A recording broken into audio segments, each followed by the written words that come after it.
In our previous lecture, we have studied what do we mean by note making, and we have studied different types of note making. Today, we are going to solve one example. In the examination, you will have one paragraph and there is one incomplete diagram. म्हणजे तुम्ही एक्झाममध्ये तुम्हाला एक paragraph दिला जाईल आणि त्याच्या खाली एक डायग्रॅम असेल. मग तो चार्ट असेल, पाय डायग्राम असेल, बार डायग्राम असेल किंवा काही पॉईंट्स आणि सब पॉईंट्स दिलेले असतील. जसं आता इथं तुम्ही स्क्रीनवर बघू शकता. We will study how to solve this particular example. समजा जर एक्झाममध्ये तुम्हाला नोट मेकिंगचा क्वेश्चन आला तर तो कशा पद्धतीने सॉल्व करायचा ते आपण बघू. जो दिलेला पॅराग्राफ आहे त्याच्या काही स्टेप्स मी तुम्हाला सांगते. जो दिलेला पॅराग्राफ आहे तो पहिल्यांदा आपण व्यवस्थित आणि केअरफुली वाचू. त्याच्यानंतर त्याच्या खाली तुम्हाला एखादा इथं स्क्रीनवर दिसते त्या पद्धतीने एखादा चार्ट दिला जाईल ज्याच्यामध्ये काही पॉईंट्स असतील आणि काही ठिकाणी ब्लँक स्पेसेस असतील. ठीक आहे. आपण काय करायचं आहे, पहिल्यांदा तो चार्ट जो आहे, इनकम्प्लीट चार्ट जो आहे तो समजून घ्यायचा आहे आणि आपल्याला कोणत्या प्रकारची माहिती शोधायची आहे त्याची थोडीशी आयडिया आपण आपल्या डोक्यामध्ये ठेवायची आहे. Now let's move towards the paragraph. दिलेला पॅराग्राफ आपण काळजीपूर्वक वाचतोय. Firstly, read out the question. Read the following passage and complete the table given below it. म्हणजे खाली दिलेला टेबल जो आहे तो आपल्याला कंप्लीट करायचा आहे with the help of this particular paragraph. A bank is a financial institution whose main activities are borrowing and lending money. Banks borrow by accepting deposits from the general public or other financial institutions. Commercial banks may be all-purpose or specialized. In India, public sector commercial banks are owned by the government. Specialized commercial banks like investment banks specialize on loans to firms, merchant banks on financing capital market transactions and international trade. Central banks supervise the banking system and control the money supply. Our central bank is the Reserve Bank of India. In the US, it is the Federal Reserve. There are also international banks. Now, let's turn towards this particular chart. आता इथं 3 मुद्दे दिलेत बघा. Firstly name, may be name of the bank, function of the bank and then example.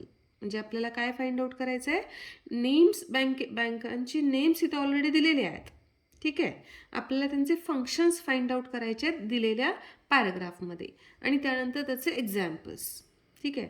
आता बघा पहिल्यांदा काय म्हटलंय, first one is name bank. आता बँकेचं फंक्शन काय आहे ते आपल्याला शोधायचं आहे. बघा, a bank is a financial institution whose main activities, here in the first sentence we will come to know the function. What is it? Borrowing and lending money. आता आपण काय करणार आहे बघा, फंक्शन मध्ये लिहिणार आहोत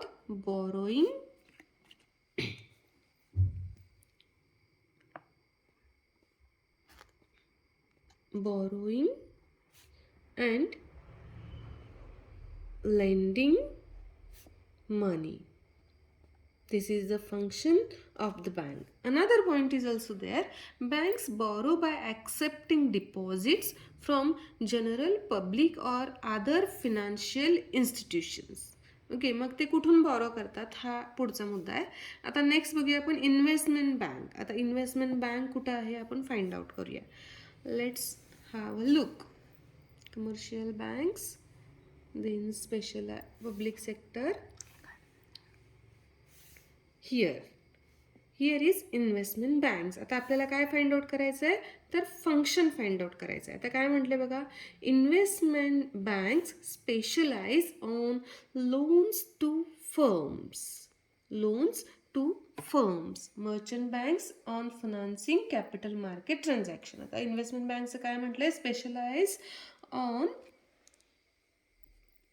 delivering loans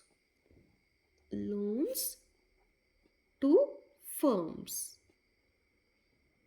okay, second point आपण कंप्लीट केलं. आता आपल्याला मर्चंट बँक फाइंड आउट करायचं आहे. जिथं आपण इन्व्हेस्टमेंट बँक बघितलं त्याच्याच पुढं थोडंसं मर्चंट बँक्स आहे. Merchant banks on financing capital market transactions and international trade. काय फंक्शन करतं? फिनान्सिंग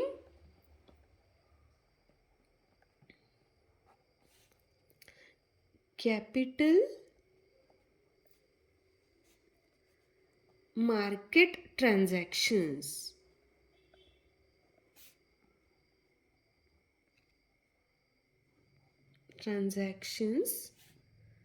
and international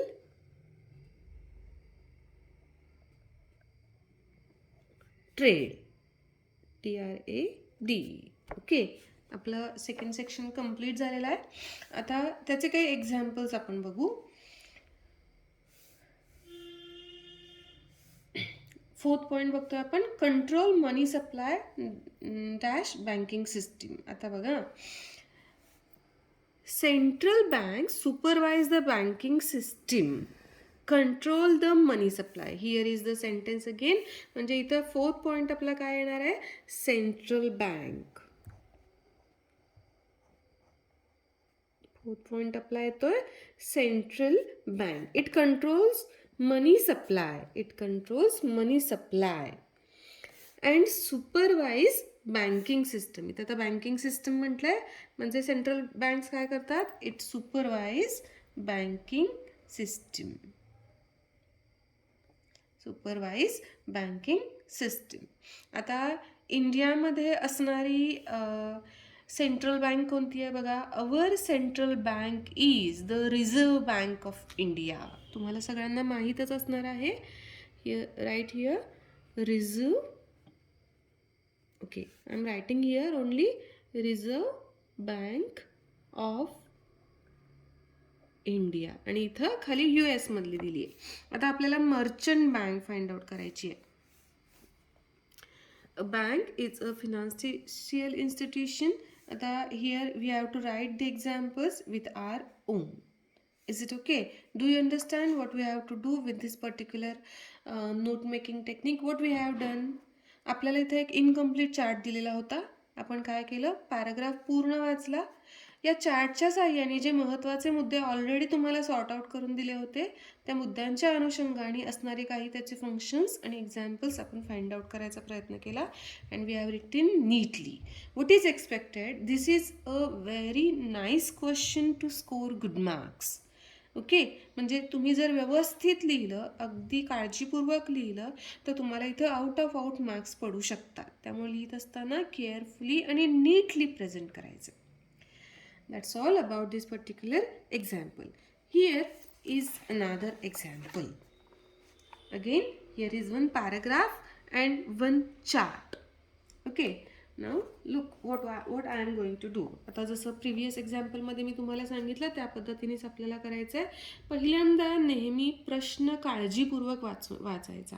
काळजीपूर्वक प्रश्न वाचल्यानंतर तिथं अपेक्षित आन्सर काय आहे हे याची थोडीशी आपल्याला आयडिया मिळाली की उत्तराची दिशा ठरते. Read the following passage and complete the table given below. आपल्याला हा टेबल कम्प्लीट करायचा आहे with the help of this particular paragraph. आता थोडंसं आपण उलटी मेथड बघूया. पहिल्यांदा आपण काय करणार आहे, हा जो काही टेबल आहे त्याच्यामधले मुद्दे पहिल्यांदा समजून घेणार आहे आणि मग आपण त्याच्यातले सब पॉईंट फाइंड आउट करू. म्हणजे काय बघा, ग्रुपिंग ऑफ मेटल्स. काय आहे? Grouping of metals. त्याच्यामध्ये 2 सेक्शन आहेत. Name of the metal, electrons in the outer shell. Electrons in the outer shell. आता इथं मेटल दिले आहेत आणि त्याच्या आउटर शेलमध्ये असणारे इलेक्ट्रॉन्सची संख्या दिलेली आहे. ओके, आता आपण पॅराग्राफकडे वळू. The paragraph is related to science, so don't get jumbled. म्हणजे कुठल्या फॅकल्टीशी रिलेटेड पॅराग्राफ आहे इट डझंट मॅटर. आपल्याला फक्त नोट मेकिंग करायचं आहे त्याच्याशी रिलेटेड असणारं.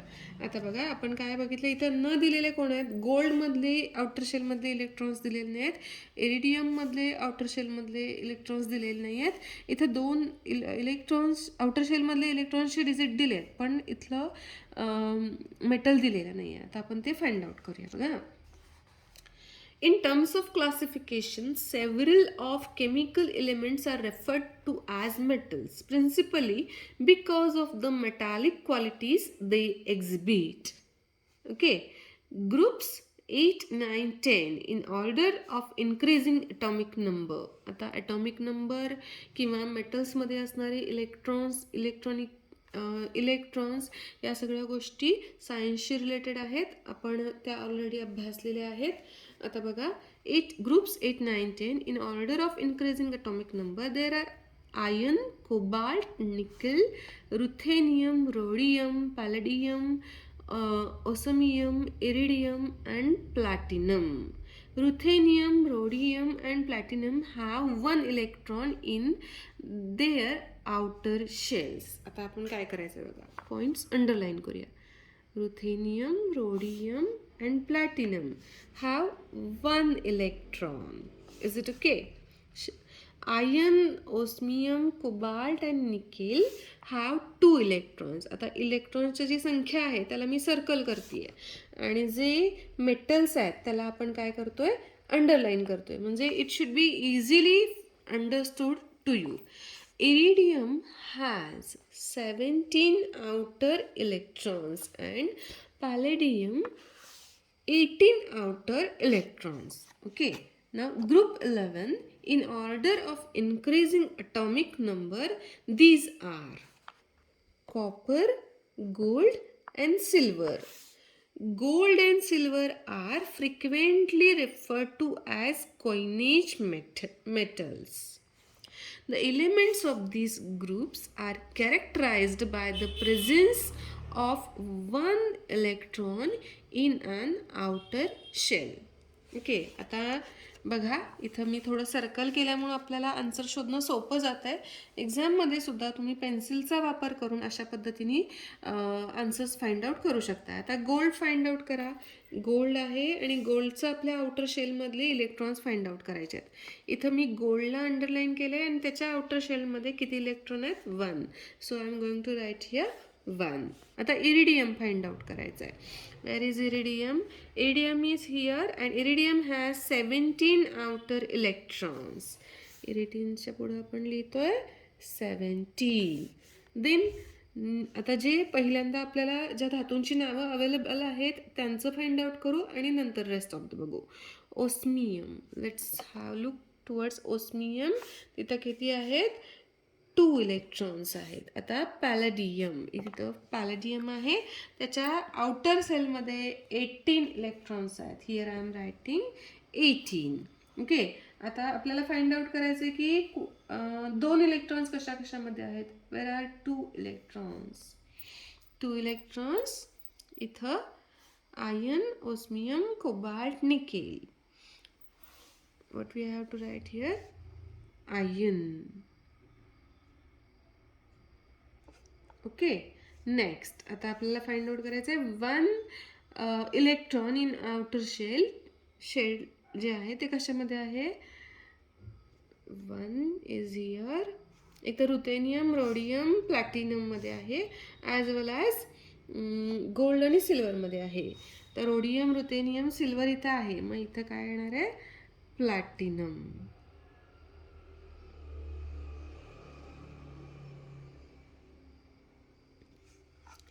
Is it okay.